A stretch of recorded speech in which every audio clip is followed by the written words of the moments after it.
میں یہ بتا رہا ہوں کہ یہ عقیدہ درست ہے یا غلط ہے؟ آپ کے خیال میں بتائیے کہ حضور صلی اللہ علیہ وسلم کو جو علم ہے وہ اللہ نے دیا اور اللہ کا علم ذاتی ہے، یہ عقیدہ ہے کہ نہیں؟ صحیح ہے کہ نہیں؟ بولیے صحیح ہے نا؟ یہی عقیدہ ہے اہل سنت کا۔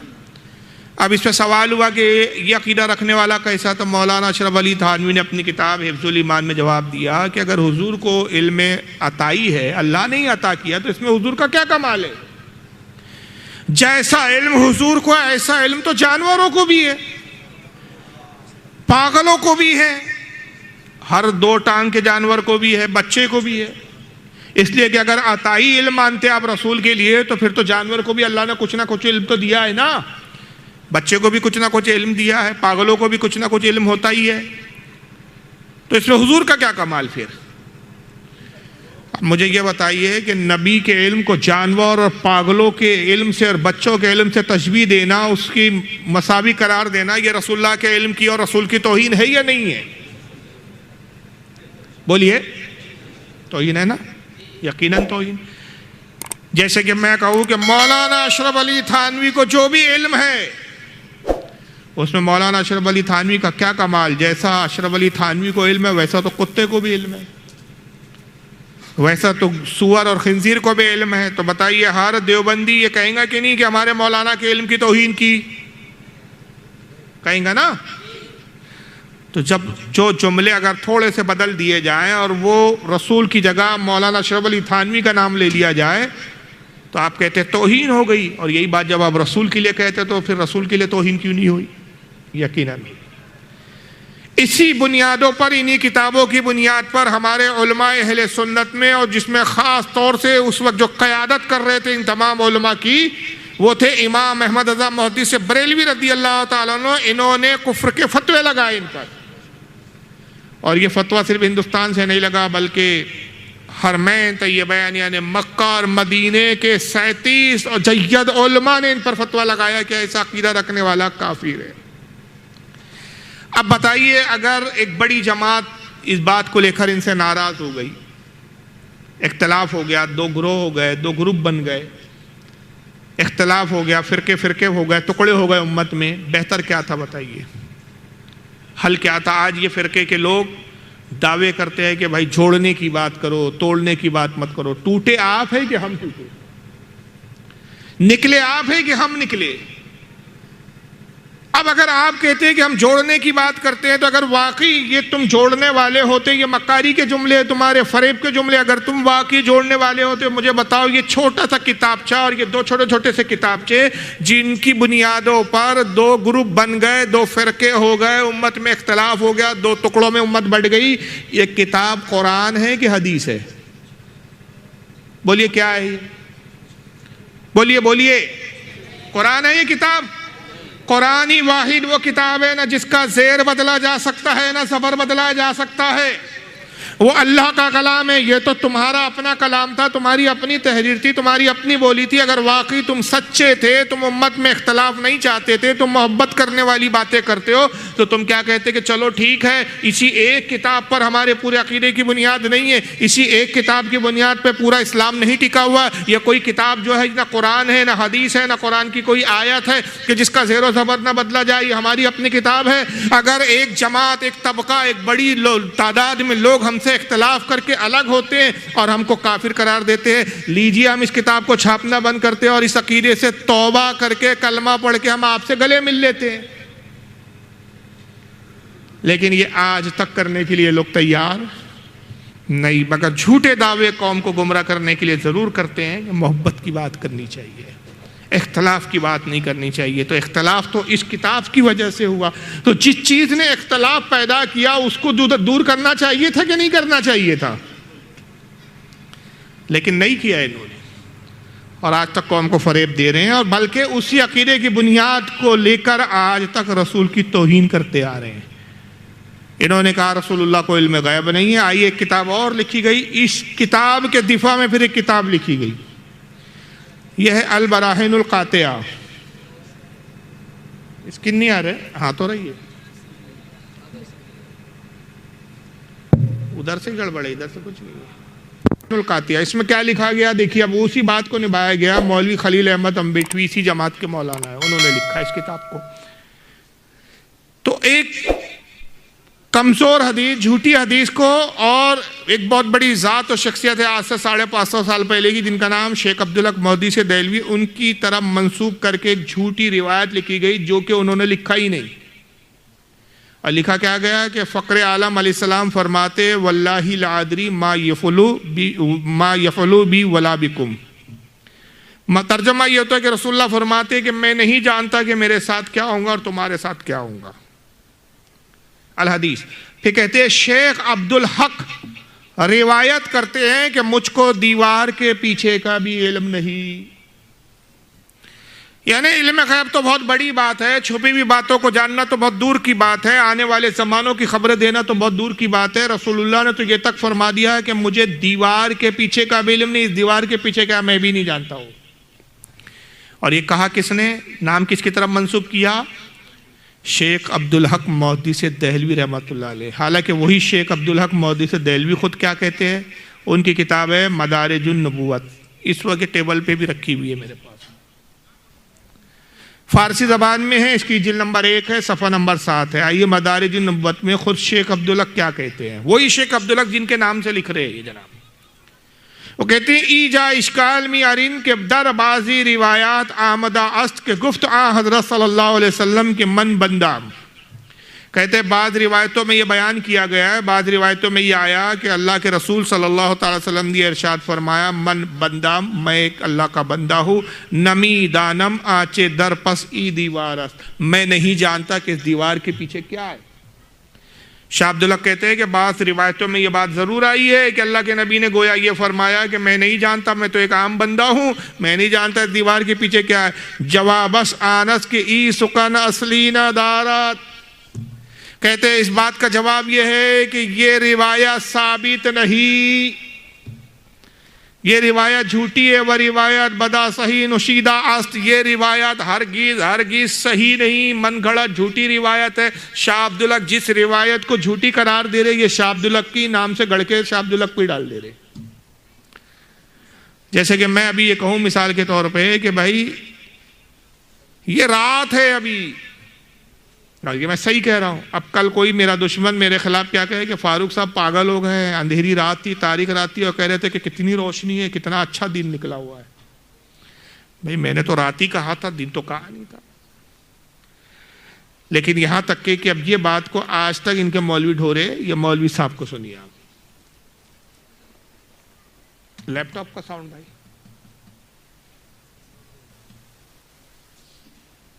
ڈسٹرب ہو گیا، لائٹ جائے کہاں ہے بھائی ساؤنڈ والے صاحب؟ کہاں ہے؟ نعوذ باللہ، بلکہ یہاں تک کہا گیا ہے، اعوذ باللہ، میں کہتا ہوں یہ تو شیخ عبدالقادر جیلانی کا یہ شعر ہو ہی نہیں سکتا، لیکن اپنے نادانوں نے، اپنے ظالموں نے کس طرح سے شیخ عبدالقادر جیلانی کو بدنام کیا۔ کہتے ہیں کہ شیخ عبدالقادر جیلانی فرماتے ہیں کہ رأیت بلاد اللہ جمع کخردلۃ علی حکم اتصالی، کخردلۃ علی حکم اتصالی، میں اللہ کے شہر کو، دنیا کو ایسے دیکھ رہا ہوں جیسے اپنی ہتھیلی پہ رائی کے دانے کو میں دیکھ رہا ہوں، مسلط اس طرح کا میں دیکھتا ہوں۔ اعوذ باللہ استغفر اللہ۔ یہاں تو ہمارے نبی حضرت محمد رسول اللہ صلی اللہ علیہ وسلم کا عالم کیا تھا؟ آپ صلی اللہ علیہ وسلم، اللہ کے رسول صلی اللہ علیہ وسلم کو اپنے پیٹ پیچھے کا بھی علم نہیں تھا، اللہ کے رسول صلی اللہ علیہ وسلم کو دیوار کے پیچھے کا بھی پتہ نہیں تھا کہ اس کے پیچھے کون ہے، کیا کر رہا ہے، کیا نہیں کر رہا ہے کہ نہیں؟ اب اگر میں یہ کہوں کہ مولوی صاحب مدرسے میں رہتے، ان کو تو اپنے گھر کا بھی پتہ نہیں کہ ان کے گھر میں ان کی بیوی کیا کر رہی ہے، کس کے ساتھ منہ کالا کر رہی ہے، تو ناراض ہو جائیں گے، کہیں گے ہاں ہم کو اتنا لا علم بتا رہے، ہمیں اپنی بیوی کی خبر نہیں۔ جناب جب آپ مدرسے میں رہے، مسجد میں رہے، تب بھی آپ کہتے ہیں ہماری بیوی پہ ہم کو یقین ہے، بھروسہ ہے، بیوی کی بھی، گھر کی بھی ہم خبر رکھتے ہیں، نبی کو اتنا بے علم بتاتے ہو کہ دیوار کے پیچھے کی خبر نہیں، پیٹ کے پیچھے کیا ہو رہا ہے نبی کو معلوم نہیں۔ یہ تعریف ہو رہی ہے رسول اللہ کی، توہین ہو رہی ہے، یہ سینکڑوں حدیثوں کا انکار ہے، یہ قرآن کا انکار ہے۔ اس لیے کہ قرآن عظیم میں اللہ تعالیٰ خود فرماتا ہے کہ ہم نے اپنے نبیوں کو علم دیا۔ سورہ جن میں رب فرماتا ہے کہ اللہ کی شان یہ نہیں کہ اے لوگوں تمہیں علم عطا کرے، اللہ کی شان نہیں کہ وہ اپنے غیب پر کسی کو مسلط کرے، مگر یہ کہ اپنے پسندیدہ رسولوں میں جسے چاہتا ہے اس کے لیے چن لیتا ہے۔ عالم الغیبی کیا ہے وہ؟ عالم الغیبی یظہر علی غیبہ احدا الا من ارتضی من رسول۔ اللہ فرماتا ہے کہ اے لوگوں، اللہ اپنے علم پر، اپنے علم غیب پر کسی کو مسلط نہیں کرتا، الا من ارتضی من رسول، مگر اپنے رسولوں میں سے جسے پسند فرماتا ہے علم غیب عطا فرما دیتا ہے۔ تو تمام نبیوں میں سب سے زیادہ پسندیدہ کون ہے اللہ کے نزدیک؟ رسول اللہ۔ رسول اللہ سے بڑھ کر کون پسندیدہ ہو سکتے اللہ کے؟ سب سے زیادہ پسندیدہ آقا۔ اور اس نے کہا رسول کو دیوار کے پیچھے کا غیب نہیں۔ آئیے صرف ایک حدیث دکھاؤں گا، زیادہ وقت نہیں ہے، صحیح بخاری۔ اچھا اب آ گیا ہے ماشاءاللہ۔ صحیح بخاری جو قرآن عظیم کے بعد سب سے معتبر کتابوں میں ہمارے یہاں تسلیم کی جاتی ہے، حدیث میں پہلے نمبر کی کتاب مانی جاتی ہے۔ صحیح بخاری کتاب الصلاۃ حدیث نمبر 418، حضرت ابو ہریرہ رضی اللہ تعالیٰ سے روایت ہے۔ حدیث کا پس منظر یہ ہے کہ آقا نماز پڑھا رہے ہیں، صحابہ اکرام حضور کے پیچھے نماز پڑھ رہے ہیں، حضور کا رخ قبلے کی طرف ہے، صحابہ پیچھے ہیں، تو حضور کو پیچھے کی ظاہراً خبر ہونی چاہیے؟ ظاہراً تو نہیں ہونی چاہیے۔ جیسے میں آپ کی طرف دیکھ رہا ہوں تو میرے پیٹھ کے پیچھے کیا ہے میں جانتا ہوں کیا؟ نہیں جانتے۔ آپ مجھے دیکھ رہے ہیں تو آپ کے پیٹھ کے پیچھے کون بیٹھا ہے، کیا کر رہا ہے، آپ جانتے ہیں کیا؟ نہیں، یہ ہماری حالت ہے، لیکن ہمارے نبی کی حالت ایسی نہیں ہے۔ صحابہ اکرام پیچھے ہیں، کچھ صحابہ کا نماز میں دل نہیں ہے، کچھ خیالات آ رہے ہیں ان کو مختلف، کچھ صحابہ اکرام نماز میں کچھ الگ حرکتیں کر رہے ہیں۔ اب ابو ہریرہ کہتے ہیں ان ابی ہریرہ ان رسول اللہ صلی اللہ علیہ وسلم قال، آقا نے نماز ختم کیا اور ارشاد فرمایا صحابہ سے، ہل ترون قبلتی ہا ہنا، اے لوگوں کیا تم یہ سمجھتے ہو کہ میرا رخ قبلے کی طرف ہے تو میں تمہارے حالات سے واقف نہیں؟ میرا چہرہ قبلے کی طرف ہے تو میرے پیچھے تم کیا کر رہے ہو میں نہیں جانتا؟ فواللہ ما یخفی علی خشوعکم ولا رکوعکم، اللہ کی قسم نہ تمہارا خشوع مجھ سے چھپا ہوا ہے نہ تمہارا رکوع مجھ سے چھپا ہوا ہے۔ میں تمہارے رکوع کو بھی دیکھتا ہوں، سجود کو بھی دیکھتا ہوں۔ اور ایک لفظ کیا فرمایا؟ خشوعکم، خشوع کا تعلق دل سے ہوتا ہے، دل میں کیا خیال ہے اس سے بھی میں واقف ہوں۔ کتنا بڑا علم غیب ہے۔ اور پھر یہ بات کا جو ٹکڑا ہے، واضح حدیث میں الفاظ ہے، مگر ان بدبختوں کو دیکھیے کہ واضح حدیث کے الفاظ کو بھی دیکھ کر یہ نظر انداز کر کے قرآن و حدیث کے خلاف عقیدے امت میں عام کرتے ہیں۔ پھر آقا کیا فرماتے؟ انی لا اراکم من ورائی ظہری، جیسے میں سامنے دیکھتا ہوں ویسے اپنے پیٹھ کے پیچھے بھی دیکھتا ہوں۔ جیسے سامنے، آگے اور پیچھے میں میرے لیے کوئی فرق نہیں ہے۔ اور یہ حدیث بخاری کی ہے، میں نے سب سے عظیم، سب سے بہترین، سب سے اعلیٰ درجے کی کتاب سے حدیث دکھا دی۔ اب اس کے بعد تو کسی اور دیگر کتاب کو نہ بھی دکھاؤ تو حق ادا ہو گیا، بات مکمل ہو گئی۔ مگر یہ فرقہ تب بھی یہ رہا گلاپتا رہے گا کہ رسول اللہ کو علم غیب نہیں تھا، دیوار کے پیچھے کی خبر نہیں، اور الٹا چور کوتوال کو ڈانٹے کی طور پر کیا کریں گے؟ یہ سنیے، یہ مولانا معراج ربانی ہے، میں نام نہیں بتایا ان کا، سن لیجئے، ہندوستان کی تھے لیکن سعودیہ میں رہ رہے آج کل۔ اللہ کے نبی کو غیب کا علم نہیں تھا، اللہ کے نبی کو غیب کا علم نہیں تھا، اور اگر کوئی کہتا ہے تو دنیا کا بدترین کذاب ہے، جھوٹا ہے، مشرک ہے وہ، مشرک ہے وہ۔ اللہ کے نبی مر گئے، خبر اللہ کے نبی بولو، اور جو یہ عقیدہ نہ رکھے وہ کافر ہے۔ یہ لینگویج دیکھ رہے ہیں آپ رسول کے بارے میں، اس پیغمبر کے بارے میں، یہ زبان ہے جس پر یہ ایمان لائے۔ اللہ کے نبی کو علم غیب نہیں تھا، جو اگر کہے کہ حضور کو علم غیب تھا وہ دنیا کا بدترین ہے، قذاب ہے، جھوٹا ہے۔ تو معاذ اللہ بدترین اور قذاب کیا تم نے خدا کو کہا؟ کہ خدا تو کہتا ہے من ارتضی من رسول، جو رسولوں میں پسند جسے کرتا ہوں اسے علم غیب دے دیتا ہوں۔ ایک دوسرے مقام پہ رب فرماتا ہے وما ہوا علی الغیب بدنین، ہمارا یہ نبی غیب بتانے میں بخیل اور کنجوس نہیں۔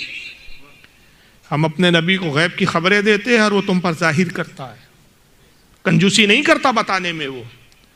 تو قرآن تو نبی کے علم غیب کی بات کر رہا ہے، حدیثیں بتا رہی ہے، اور یہ جناب الٹا ہم پہ کفر کے فتوے لگا رہے ہیں جو مان رہے۔ تو معاذ اللہ یہ فتویٰ تو پھر تمہارا استغفر اللہ 100 بار معاذ اللہ خدا پہ جا کے لگا، رسول پہ لگا. خود آئیے اللہ کے نبی صلی اللہ علیہ وسلم کے علم غیب کا عالم کیا ہے. بڑی طویل حدیث ہے, اس کو میں چھوڑ کے دوسری حدیث دکھا رہا ہوں. اب اس سے بڑھ کر علم غیب کیا ہوگا, یہ المواہب اللدنیہ ہے. امام قسطلانی رحمۃ اللہ علیہ بہت بڑے محدث گزرے ہیں, ان کی کتاب ہے, اور یہ حدیث بھی بہت ساری کتابوں میں لکھی گئی ہے. امام طبرانی کی انہوں نے اس سے حوالے سے نقل کی, کہتے ہیں کہ اخرجت طبرانی ہے. امام طبرانی نے اس حدیث کو بیان کیا. عن ابن عمر, حضرت عبداللہ ابن عمر روایت کرتے, قال قال رسول اللہ صلی اللہ علیہ وسلم, اللہ کے رسول صلی اللہ علیہ وسلم نے ارشاد فرمایا, ان اللہ قد رفع لی الدنیا, آقا کہتے اللہ نے تمام دنیا کو, تمام کائنات کو میرے سامنے لا کر رکھ دیا ہے. یہ ساری دنیا میرے سامنے لا کر رکھ دی گئی ہے. فانا انظر الیہا والی ما ہوا قائن فیہا الی یوم القیامہ, اور یہ جو کچھ اس دنیا میں اور جو کچھ ہو رہا ہے, جو قیامت تک ہوتا رہے گا, سب میری نگاہوں کے سامنے ہے. جو ہو رہا ہے وہ بھی میں دیکھ رہا ہوں, قیامت تک جو ہوگا وہ بھی میری نگاہوں کے سامنے. کانما انظر الی کفی ھذہ, میں تمام کائنات کے نظام کو ایسے دیکھتا ہوں جیسے میں اپنی ہتھیلی کو دیکھتا ہوں. بڑے بڑے محدثین نے جو حدیثیں نقل کی اس کو ہم چھوڑ دیں اور ان مولویوں کے پیچھے چلے. تو مجھے پھر بتائیے علم نافع ان محدثین کے پاس تھا کہ ان کے پاس ہے؟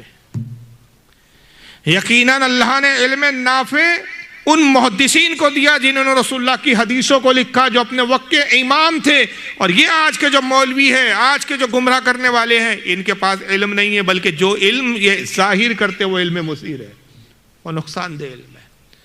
اور ابھی حال ہی میں اب تو ایسا ہو گیا کہ کل تک تو مولوی آتے تھے اس معاملے میں, اب آج کل ایسے بھی آ رہے ہیں انجینئر ٹائپ کے لوگ.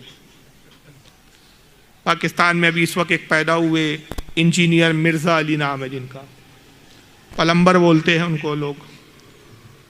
اب آئیے ذرا ان کا معاملہ دیکھ لیجئے. آج کل نوجوان ان کو بہت سن رہے ہیں. یہ اتنا بڑا گستاخ ہے کہ صحابہ تو اس کے سامنے کوئی. پنجابی میں ایک جملہ کہتا ہے یہ بدبخت شخص, بابے شیء کوئی نہیں, امام شیء کوئی نہیں, اولیاء شیء کوئی نہیں, انبیاء شیء کوئی نہیں. شیء کوئی نہیں مطلب یہ کوئی چیز ہے ہی نہیں, کچھ بھی نہیں ہے, زیرو ہے. یہ ابتدا اس نے علماء کی توہین سے شروع کی, پھر ولیوں تک پہنچا, پھر اماموں تک پہنچا, صحابہ تک پہنچا, اب تو معاذ اللہ رسول اللہ تک پہنچ گیا. اب بس وہ دن باقی ہے کہ جس دن یہ اللہ کی شان میں بھی, اور کئی جگہ اللہ کی بھی شان میں توہین کیا ہے. اب یہ کل یہ نہ بول دے خدا نہ خواستہ کہ اب اللہ بھی کوئی شے نہیں, معاذ اللہ. اس کے توہین کے انداز ایسے ایسے کہ اگر اس پہ سنائے تو گھنٹوں لگ جائے. آئیے رسول کے بارے میں بدبخت کیا کہتا ہے ذرا سنیے. اور مجھے مولانا اسحاق صاحب کا وہ جملہ ہمیشہ یہ آیت پڑھتے ہوئے یاد آتا ہے. بعض کا تو وہ فلمتی ایسے جملے بولتے تھے جاندار. ایک گفتگو میں انہوں نے فرمایا کہ بھائی جب توحید بیان ہوگی تو گستاخی تو آٹومیٹکلی ہو جائے گی, کیونکہ توحید کا مطلب یہ ہے کہ اللہ کے سوا کوئی پیغمبر, کوئی فرشتہ, کوئی بزرگ, کوئی بابا, شاہی کوئی نہیں. توحید کا مطلب یہ ہے کہ کوئی انسان اپنا پیشاب بھی نہیں روک سکتا, ہاں وہ پیغمبر ہو یا ہم انسان ہو. یہ مولانا اسحاق ایک اہل حدیث تھے جن کو یہ اپنا استاد بولتا ہے, وہ بوڑھا تھا مر گیا. مولانا اسحاق ایک جملہ بولا کرتے تھے. سب سے پہلے اس جاہل سے میں پوچھتا ہوں, تو کہتا ہے کہ میں تو علمی کتابی ہوں, ہم تو کتاب سے مانتے. یہ مولانا اسحاق کس کتاب کا نام ہے بھائی؟ جس کا جو جملہ کوڈ کر رہا ہے, جس کے جملے کو آپ دلیل بنا رہے ہو, تو یہ مولانا اسحاق کس کتاب کا نام ہے؟ یہ بخاری ہے, مسلم ہے, ترمذی ہے, ابن ماجہ ہے, نسائی ہے کون یہ؟ جب بڑے بڑے بابے کوئی شے نہیں تو مولانا اسحاق کون سی شے ہے کہ مولانا اسحاق کہتے تھے, اور تو نے اس کے جملے کو بطور حجت اور بطور دلیل بیان کر دیا خبیث نے. اور پھر کیا بیان کیا کہ جب بھی توحید بیان ہوں گی, یعنی اللہ کی تعریف ہوں گی, تو انبیاء کی تو خود بخود گستاخی ہوگی. بھائی میں نے بھی توحید آج کے جلسے میں بیان کی, کہیں نبی کی توہین ہوئی اس میں؟ ارے خدا کی توحید جب بھی بیان ہوں گی, اللہ کی تعریف بیان ہوں گی, اور اللہ کی تعریف کے ساتھ ساتھ خود پیغمبر کی تعریف ہو جائیں گی. اور وہ ایسے ہوں گی کہ رب تبارک و تعالیٰ جب اتنا عظیم ہے کہ جس کی توحید کا یہ عالم ہے, جس کی شان کا یہ عالم ہے کہ جس نے بغیر ستونوں کے آسمان بنائے, جو آسمان سے بارش برساتا ہے، جو درختوں سے پھل نکالتا ہے، بیجوں سے درخت اگاتا ہے، درختوں میں پھل لگاتا ہے، پھلوں میں بیج پیدا کرتا ہے، پھر بیج سے درخت پیدا کرتا ہے، جو زندہ سے مردے کو نکالتا ہے، مردے سے زندے کو نکالتا ہے، بے شمار اس کی توحید پر، اس کی خوبی اور اس کی جو ہے تعریف پر قرآن کی آیتیں موجود ہے۔ جب یہ باتیں بیان ہوتی ہے تو پیغمبر کی بھی تعریف آ جاتی ہے کہ جب بنانے والا اتنا عظیم ہے تو بننے والا کتنا عظیم ہوگا۔ آپ کو اپنے ابا کی تعریف بیان کرنا ہے تو کیا ابا کی تعریف کے لیے آپ کو چچا کی توہین کرنا پڑتا ہے؟ آپ کو کہنا ہو کہ میرے والد صاحب بہت عقل مند ہے تو آپ یوں کہتے ہیں میرے والد صاحب بہت عقل مند ہے، میرے چچا ایک نمبر کے بیوقوف ہے۔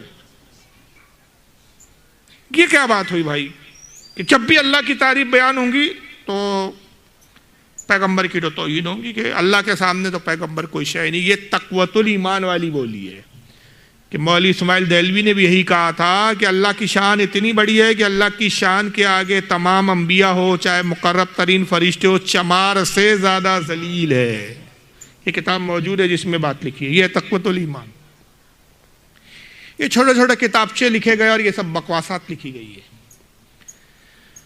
اور یہی جملہ جب میں نے ایک مناظرے میں پلٹ کر کہہ دیا تھا ان کے مناظر کو، 65 سال کے خوسٹ بڑے میاں تھے، تو ان کا چہرے کا جغرافیہ بگڑ گیا تھا اور وہ کہنے لگے کہ تم بریلوی ہو، گالی گلوچ کرو گے۔ اچھا، میں نے کہا ہم نے کہا تو گالی ہو گئے، تمہارا مولوی کہے تو توحید ہو گئی۔ ہم نے کہا بھائی تمہارا مولوی کہہ رہا ہے اللہ کی شان بہت بڑی ہے، اللہ کی شان کے آگے چاہے پیغمبر ہو، چاہے فرشتے ہو، مقرب ترین فرشتہ ہو یا تمام مخلوق ہو، اللہ کی شان کے آگے چمار سے زیادہ ذلیل ہے۔ یعنی چمار کی تو حیثیت ہے لیکن ان کی حیثیت چمار کے بھی برابر نہیں۔ آپ کہتے ہیں یہ توحید ہے، اس میں توحید نہیں ہے، تو میں کہتا ہوں کہ اللہ کی شان بہت بڑی ہے۔ اللہ کی شان کے آگے اشرف علی تھانوی، رشید احمد گنگوئی، خلیل احمد امبیٹوی، اسماعیل دہلوی سور سے زیادہ ذلیل ہے، کتے سے زیادہ ذلیل ہے، کتے کے پیشاب سے زیادہ ذلیل ہے۔ تو چہرہ بگڑ گیا، کہا گالی گلوچ پر آ گئے اب تم۔ میں نے کہا میں بھی تو توحید بیان کر رہا ہوں، اللہ کی شان بہت بڑی ہے۔ یاد رکھیں کسی کی شان بتانے کے لیے دوسرے کی توہین کرنا لازم نہیں ہے۔ ابو بکر صدیق کی اگر تعریف کی جائیں گی تو علی کی توہین نہیں کی جائے گی، مولا علی کی تعریف کی جائیں گی تو ابو بکر صدیق کی توہین نہیں کی جائے گی۔ سب کی تعریف اپنی جگہ ہے، سب کی خوبیاں اپنی جگہ ہے۔ جو خوبیاں ابو بکر میں ہیں وہ مولا علی میں نہیں، بعض خوبیاں مولا علی میں، وہ بعض خوبیاں جس کے متعامل جو فضائل، بعض فضائل جو علی کے ہیں وہ ابو بکر کے نہیں۔ لیکن یہ ہے کہ اجماعی عقیدہ یہ ہے کہ تمام صحابہ میں سب سے افضل سیدنا ابو بکر صدیق ہے۔ ہر فضیلت کے وہ جامع ہیں نبوت کے سوا۔ مرتبہ کیا بیاں ہو صدیق کا سید، ہر چیز کے ہر فضیلت کے جامع ہے وہ نبوت کے سوا۔ اور دوسری توہین کیا کرتا ہے بدبخت مرزا کہ پیغمبر کا تو یہ حال ہے کہ اپنا پیشاب بھی نہیں روک سکتے۔ اصل میں مسئلہ کیا ہے، ساری غلطی اس رات کی ہے کہ جس رات اس کے ابا اس کی امی کے پاس گئے۔ کاش اس رات اس کے والد صاحب تھوڑا سا صبر کر لیتے، یہ نتیجہ برآمد نہیں ہوتا۔ یہ ایک جذباتی کیفیت آ جاتی ہے نا جب ایسے نمونے پیدا ہو جاتے ہیں تو بڑی تکلیف ہوتی۔ کاش اس وقت ایسے لوگوں کے جذبات کنٹرول میں آ جائے اور ایسے نمونے ہماری امت میں آنا بند ہو جائے۔ سمجھ رہے ہیں نا آپ؟ یہ سارا وہ اس رات کا قصور ہے۔ پتہ نہیں کون سی سہانی رات تھی اس کے ابا کی، کیا غلطی کی انہوں نے، کیا ایسے کی اللہ جانے، اوپر سے نیچے سے کیا تھا معاملہ اللہ جانے۔ نبی اپنا پیشاب نہیں روک سکتے، یہ توہین نہیں ہے؟ ارے عیسیٰ علیہ السلام کہاں ہیں؟ آسمانوں میں ہیں، لیکن آسمانوں میں نہ پیشاب کرتے ہیں نہ پخانہ کرتے ہیں۔ آسمانوں میں چیزیں کی نہیں جاتی۔ حضرت ادریس علیہ السلام کہاں ہے؟ جنت میں، زندہ ہے، جسم کے ساتھ ہے، جنت میں نہ پیشاب ہے نہ پخانہ۔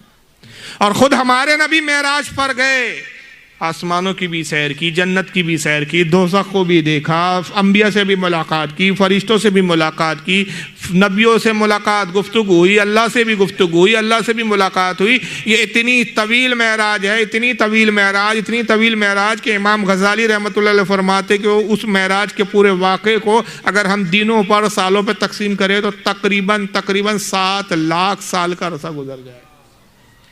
آسمانوں کی موٹائی